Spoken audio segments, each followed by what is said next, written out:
I had the scariest dream. I had a post-rapture dream. In the dream, I was left behind. The dream started with me running down the road with other people, and the people were pouring out of their homes. They were screaming for their children. I heard lots of mothers screaming, banshee screams for their children, because all the children were gone. There was no children in my dream.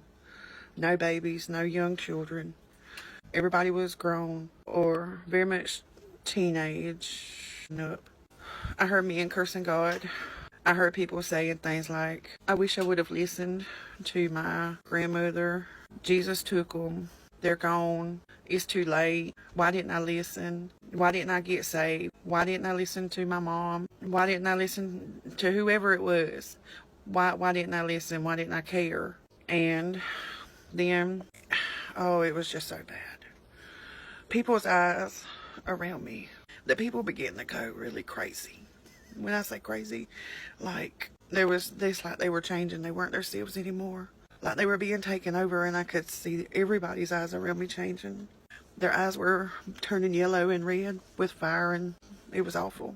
And there was no feeling of safety. I knew there was no safe place to go. There was no good place to go. There was no love, no kindness, no joy, no peace. And everybody was losing it. And their eyes began to be fiery red and yellow. And the sky was filled with smoke and fire just falling all around us. And the earth was shaking under our feet. I could feel, it was like it was really real and like I was really there. And I could feel the earth rocking under my feet, tearing apart up under me. I heard one lady behind me. And she was the last person to say anything legible in my dream. And I turned because of what she said. She was the last person talking normal. She said, but I was good. I was good and I went to church. And I turned to look at her. That's when she began banshee screaming. And her eyes began to turn red and yellow. The earth was being basically destroyed before my face. But that's what it was like. It was awful. I cried that whole day. I woke up in fear. I couldn't hardly go back to sleep. I had to be close to my husband. It was because of, it was so bad. And I don't want to, people, give your hearts to the Lord.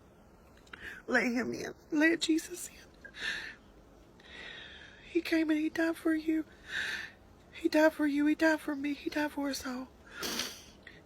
And we will not be perfect until we come to Him, but we've got to give Him our hearts we got to give Him all our mind, all our hearts, and all our strength. We got to love Him so that we can go with Him when He comes, because I'm telling y'all, it ain't long.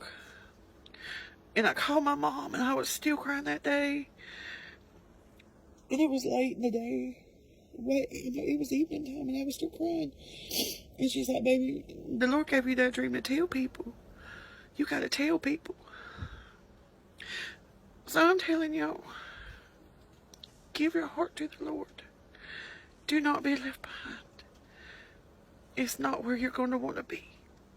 I assure you, and I assure you it's true. His coming is true. And He says, I'm coming as a thief in the night. So you might think you have time to live how you want to and get saved later. But you really, really don't.